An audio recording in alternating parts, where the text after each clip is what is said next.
Olá, meus amigos.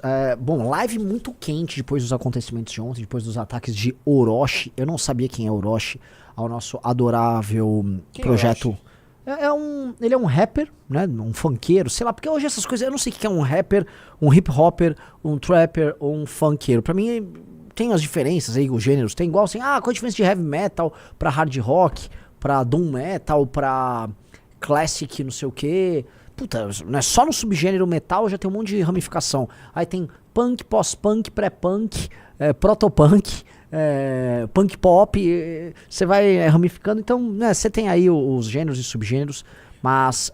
Igual, tipo, hétero, gay, bi, trans, fluido, vários gêneros. São Paulo, eu como São Paulino, ontem falei que o Corinthians será campeão e hoje falei que meu time é um time de gays, né? Bom, damos início aqui à nossa live, tá? Falando do... Olha, vai ter tempo de falar de crime organizado e de Oroa? Claro, né? Não dá pra gente ficar fugindo dessa discussão, que é uma discussão que nós estamos dando tom, né? Oficialmente, o Movimento Brasil Livre está pautando um tema em âmbito nacional. Esse tema está sendo aprovado em várias câmaras municipais ao redor do Brasil. Eu recebi mensagem de um vereador de uma cidade que eu nem conhecia. O vereador nem me seguia. O projeto chegou pra ele mandou, tô passando aqui, ele até fez umas adições dele lá. Então o projeto já passou na cidade dele, uma cidade, não sei se é no Mato Grosso ou em Goiás. Ou seja, tá rolando, Riso. O projeto tá andando, o projeto ganhou vida própria e a Amanda é o expoente disso, natural. É o Kim tá tocando isso em âmbito federal. E assim, eu tenho quase certeza que vai passar aqui no município de São Paulo e no âmbito federal vai passar. Não sei se agora, mas vai passar. O projeto, ele tá suscitando discussões importantes e de fato é bizarro. É grotesco e bizarro que se discuta de verdade se nós devemos ou não pagar músicos que fazem apologia às pessoas que nos matam. Porque no fim do dia estamos falando aqui da apologia a pessoas que nos matam. Eu vou repetir, estamos falando da apologia a pessoas que nos matam. O Arthur fez um debate ontem muito bom. Quem assistiu o debate do Arthur, palmas pro Arthur, a gente zoa ele, a gente sabe que ele tem problemas com gases, a gente sabe que ele é pervertido, a gente sabe que ele é todo prático, a gente sabe que ele gosta de bife bem passado, a gente conhece todos os problemas do Arthur, a gente sabe que ele é um sujeito desprezível, a gente sabe que pouco você pode esperar do Arthur Duval, a gente sabe muito bem que, nossa senhora, ele não é pontual, a gente sabe muito bem que o Arthur Duval faz piadas de mau gosto, que ele manda áudio, a gente sabe que o convívio com ele é difícil, a gente sabe que ele precisa ir no banheiro a toda hora, a gente sabe que ele é ruim pra dormir, a gente sabe que ele quando viaja dá mais trabalho do que qualquer um, a gente sabe que ele finge que é machão, mas na verdade ele é super vaidoso, a gente sabe que ele tem problemas alimentares. Bom, dito tudo isso, eu poder ficar mais 2 horas falando isso, puta debatedor, baita debatedor, tá? É um grandioso debatedor, então, é o Chiquinho elogiando o Nhonho, né? Desde que eu te defendo, Arthur. Glorioso debatedor. O Arthur trouxe grandes pontos, tá? Mas assim, se eu pudesse reduzir tudo isso a... O que é? Nando Moura só notando. Nando Moura, né? Deixa eu anotar aqui que eu vou fazer um dossiê. Aí o Nando, ele tem pastas, você sabe, né? Quem conhece, ele sabe. Tipo assim, ele vai fazer um dossiê. Tem um dossiê do Riso. Aí ele tem uma pasta assim, Rafael Riso. Aí assim, Rafael Riso falando de memes. Rafael Riso quando foi ao banheiro. Ele vai criando subpastas, porque ele fica fazendo com a equipe dele dossiês pra atacar os outros. Então, ele tá aqui fazendo várias pastas novas pra atacar o Arthur. Deixa eu pegar aqui, ó. Ele tem problema de gases, né? Esse gnominho gasoso. Né? Então, vamos lá, voltar. O Almir falou, não tem que dar dinheiro público para nenhum artista, independente se faz apologia ao crime ou não. Veja, eu discordo, me permita discordar. Por exemplo, eu acredito que o Estado deve promover, por exemplo, as orquestras municipais e estaduais, porque é um som edificante. É um som edificante. Você ir numa orquestra municipal, por exemplo, quando você vai no teatro municipal e ouve a orquestra lá, isso é algo edificante, entendeu? E infelizmente, né, o setor privado não consegue sustentar isso, é uma atividade cara, e eu acho que é aquele topo da pirâmide que não precisa necessariamente se pagar. Ele tem um efeito cascata, entendeu? E é uma pena que nós não usufruímos isso como deveríamos aqui. Tá? Por exemplo, a OSESP, que é a nossa orquestra sinfônica aqui em São Paulo, os shows são todos lotados. Tá? Então, assim, esse é um exemplo. Eu acho que tem que bancar. Acho também que cultura, elementos da cultura popular, artistas que precisam de um apoio, você ter festivais. A ideia original da virada cultural aqui em São Paulo era sensacional. Eu acho a ideia legal pra caramba. Não tenho problema nenhum com isso. Eu não tenho problema com esse tipo de coisa. O problema é que você cria uma indústria cultural de apaniguados que grudam ali. E eu acho que seria possível você construir um arcabouço com um orçamento pequeno, que isso não é prioridade hoje, para você ter vamos dizer, um apoio a artistas ali e tal. Não tem problema. O problema é a indústria dos mamadores. Hoje as grandes verbas, elas são tocadas pela turma do Caetano. A turma do Caetano é quem manda no Brasil. E 2, essa parte aqui que é os apologistas do crime organizado usando o nosso dinheiro para defender quem mata a gente. E esse é o ponto. Eu vi as discussões ali, não, mas influencia o cara, não sei o quê. Não, mas é a questão da... Gente, assim, ó, não importa a discussão. Quem defende quem nos mata é meu inimigo. Ele é nosso inimigo. O Oruan é nosso inimigo. O Orochi, que eu não sei quem é, agora eu descobri, ele é nosso inimigo. Por quê? Porque ele defende e ele tece loas a quem nos mata. Não é brincadeira isso. Essa história não é brincadeira, entendeu? A gente precisa entender as coisas dentro da seguinte clave. Não morrem dezenas de milhares de pessoas no Brasil por discurso de ódio. Elas não estão morrendo por discurso de ódio. Mas morrem dezenas de milhares de pessoas por conta dos conflitos ligados ao crime organizado. Morrem, são dezenas de milhares, todos os anos. Então, é muito objetivo, entendeu? Assim, essas facções, elas matam mesmo. Todo dia, no mínimo uma dezena ou 2 dezenas de pessoas morrem em conflitos ligados, direta ou indiretamente, às facções ao redor do Brasil. Todos os dias. Todo dia tá morrendo. Então, pô, vamos parar de conversa fiada. Vamos parar de conversa mole. Temos que parar com essa conversa mole. Conversa mole. É o seguinte, nós entendemos, há uma mudança de chave, tá? E essa mudança, essa virada de chave que a gente precisa colocar aqui, tá? Quem está impondo essa mudança na cabeça das pessoas, essa virada de chave, chama-se Movimento Brasil Livre.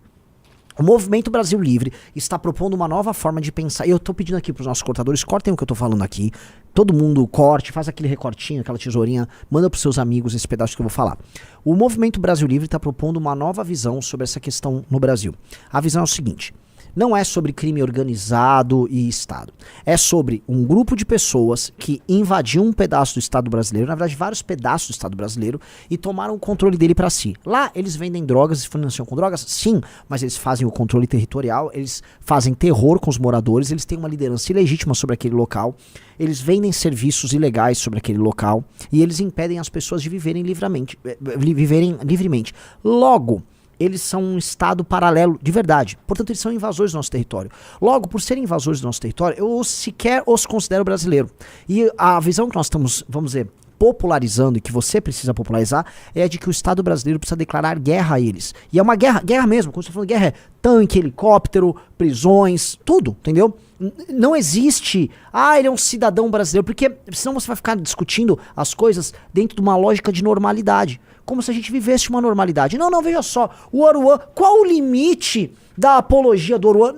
Não tem limite da apologia, porque o Oruan é parte do instrumento de propaganda do Estado paralelo. Existe um Estado paralelo ocupando ilegitimamente o território brasileiro, e o Oruan faz apologia dele no Estado brasileiro. Então existe o Brasil e o Estado paralelo. O Estado paralelo não é o Brasil. Se o Estado paralelo não é o Brasil e ele está invadindo a gente, nós estamos em guerra com ele. O que nós estamos propondo nós queremos chegar ao poder e nós queremos destruir, remover fisicamente as lideranças do Estado paralelo, libertar os moradores que estão lá. Então nós temos que libertar brasileiros que estão sob o jugo deles, tá? E eliminar e prender os inimigos. Isso se chama uma guerra, uma declaração de guerra. O Brasil, todo mundo fala, o Brasil nunca teve uma grande guerra para chamar de sua, né? Porque a Guerra do Paraguai, por mais que tenha sido uma guerra, foi um massacre, tá? Mas dito isso, esta é a nossa guerra. A verdadeira guerra do Brasil é essa. Quem não se toca que nós temos uma guerra a declarar contra um Estado paralelo que atua aqui, tá perdido. E assim, tem todos os elementos de uma guerra. Você tem dinheiro internacional bancando isso? Tem. Você tá linkado a rotas internacionais de tráfico? Sim. Você tem ONGs justificativas para isso? Sim. Você tem um aparato midiático para isso? Sim. É uma guerra. É uma guerra. Senhores, eu olho para vocês com esperança, porque eu tô falando para vocês que a geração de vocês tem uma guerra para lutar. E é uma guerra, uma rara guerra, diferente daquela guerra da Rússia e da Ucrânia, em que vocês podem lutar por algo bom. É uma guerra de libertação, uma guerra boa. Esta é uma guerra boa, é uma guerra de libertação. Eu brindo a uma geração que tem o direito a ter isso. Porque você pode falar que sua geração pode ter feito algo de significativo ao longo da história.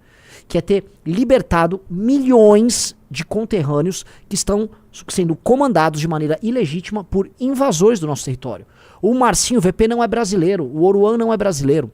Se vocês entenderem isso, que eles não são brasileiros e que eles matam brasileiros, Tudo muda de figura. E é essa a interpretação que nós temos que ter. Eu tô propondo a vocês mudarem a imaginação de vocês. Porque se vocês trabalham dentro da imaginação dos outros, você vai ficar entendendo assim, ah, não, entendi. Não, porque aquele bandido, aquele assassino, ele é titular de direitos inalienáveis. Não, ele não é titular, ele é um invasor.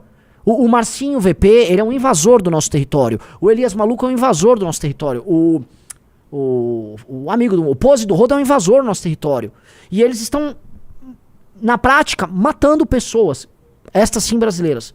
Se você não entender que essa é a nossa guerra e que nós temos que declarar guerra a eles e que o Estado brasileiro tem que se mobilizar para essa guerra, você não está entendendo nada. E o que eu estou propondo é uma mudança na sua cabeça. É um shift. A partir do momento que você começa a pensar da maneira como eu estou pensando, todas as suas ações e todas as suas formas de pensar sobre o assunto mudam.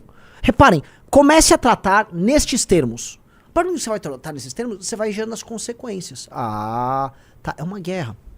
É uma guerra. Então, praticamente todos os meios são necessários e estão disponíveis para nós numa guerra. Porque esses meios estão disponíveis para eles. A questão é, eles seguem a legislação brasileira na hora de cometer os crimes deles? Não. Até por isso são crimes, né? Quando eles fazem um julgamento e um justiçamento, eles seguem a lei brasileira? Não, eles não seguem a lei brasileira. Quando eles ocupam aquele território, eles obrigam as pessoas a comprarem o gás deles. E eles matam quem não comprar. Eles não seguem a lei brasileira. Quando um motorista de Uber ingressa ali e eventualmente ele não está servindo, vamos dizer, aos interesses dos caras, ele não se afiliou ali aos caras daquele território, ele está seguindo a lei brasileira? Não. Então, por que nós temos que seguir? Quer dizer, por que nós temos que achar que eles estão submetidos à lei brasileira? Eles não estão. Eles avisam que eles não estão. Eles têm seus hinos, suas cores, suas bandeiras, seus nomes. A gente vai ficar fingindo que não é? Quando todos eles sabem que é isso? Ora, se a gente entendeu que é uma guerra, a gente também tem que entender que existe um aparato cultural que convence pessoas, assim, dentro e fora dos territórios ocupados por eles, a legitimar a existência do Estado, porque isso é uma ideologia. A música do Oruan não é, isso aqui é uma obra de arte. Qual é o limite disso? Não é sobre isso. Isto aqui é uma ideologia, as músicas são, portanto, justificativa para é uma ideologia que justifica a existência deste Estado. Igual o Hamas, que tem seus apoiadores internacionais e que tem, vamos dizer, artistas e formadores de opinião justificando a existência deles. Você cria um aparato de propaganda e você cria ideologia para justificar para fora e mesmo para dentro a legitimidade da liderança nisso. Gente, isso acontece desde que o homem é homem. Desde que o homem é homem. Quando o cara fala lá, o é filho do dono, quem que ele tá falando? Que existe um dono. Quem é o dono? Quem é o dono daquela área? Vocês sabem quem é o dono daquela área. Então, se existe um dono numa determinada área, e esse dono, ele não foi eleito, ele não está circunscrito às regras do Estado brasileiro, há um Estado paralelo. E há uma cultura que é criada que justifica uma estrutura de poder. Eu estou sendo quase marxista agora, eu estou sendo marxista. Estou falando que existe uma ideologia que justifica existe uma superestrutura sendo utilizada para justificar uma infraestrutura de relações econômicas e políticas muito claras. Inclusive com um sistema de classes ali muito claro. Em que quem domina, né, a classe mais alta, o topo da hierarquia ali, é o traficante que dispõe do poderio militar e econômico. E esse cara exerce monopólios econômicos em várias áreas nesse estado. Porque se vocês forem estudar o estado do tráfico, veja só que interessante. Eles têm um monopólio de diversos serviços oferecidos ali. E esse monopólio lhe garante margens muito altas, né? Não pagam imposto, não tem porra nenhuma disso. Eles trabalham com, vamos dizer, um produto muito importante que é a droga, que eles vendem para os países, eles exportam para os países vizinhos, a.k.a. Brasil, e depois também para fora do Brasil, tá? Eles promovem festas e eles criam com esse lucro margem operacional para operações e incursões de banditismo no território brasileiro. Então, os caras saem do morro e aí eles vão fazer um assalto a carro, assalto a banco, essas coisas que eles fazem, né? Isso o PCC faz demais aqui. Então, eles têm, vamos dizer, operações de saque no nosso território. Vocês entenderam? Se você entender isso, você fala, ok. Trate o tráfico da maneira como eu tô falando. Raciocine como eu estou raciocinando. Raciocine dessa maneira. E você nunca mais vai ficar de xereca numa discussão dessas. Porque não é. Não, porque... Não é, eu tô falando... É guerra. Todo material legislativo que a gente tem que produzir agora tem que ter esse entendimento. A gente tem que combater todas as armas que eles têm à disposição. Eles têm armas culturais, eles têm lavagem de dinheiro, eles têm parceria com políticos, eles têm parceria com polícia. Aliás, vou comentar aqui, muito estranha a atuação da polícia ontem no caso do Oruan, tá? A gente conhece a fama da Polícia Militar do Rio de Janeiro, que me perdoe os bons policiais do Rio de Janeiro, a gente sabe que existem os maus policiais do Rio de Janeiro, né? É muito diferente da Polícia Militar de São Paulo, a Polícia de Minas também é coisa por ser boa, a Brigada Militar do Rio Grande do Sul também. Mas assim, a Polícia Militar do Rio de Janeiro tem uma fama muito particular, e a gente conhece. Não à toa, recentemente, um policial militar do Rio de Janeiro foi lá tirar foto com o Oruan. Mas, e também a gente conhece as milícias são formadas por figuras oriundas da Polícia Militar do Rio de Janeiro. Tô colocando isso porque é estranho o que aconteceu. O Oruan já tava dando os zerinhos dele, fazendo as coisas, aí ele foi lá, é detido de um jeito, foi montada uma ceninha, provavelmente ele pagou pra uns otários, pra uns vagabundos irem ficar falando solto o Oruan, com português tosco. E me parece que a polícia foi usada, sabendo ou sem saber, pra promoção do álbum do Oruan. Coisa que aqui a galera na live já tava falando, isso aqui era pra promoção. Lógico que era pra promoção. Tá promovendo a live. E a polícia, né, de uma maneira ou de outra, participou ali, né? Eu olho. Sei que existem policiais corajosos que, assim, põem sua vida em risco no Rio de Janeiro mesmo. E lá a porca torce o rabo. E são homens da mais alta qualidade. Homens e mulheres da mais alta qualidade têm todo o nosso respeito.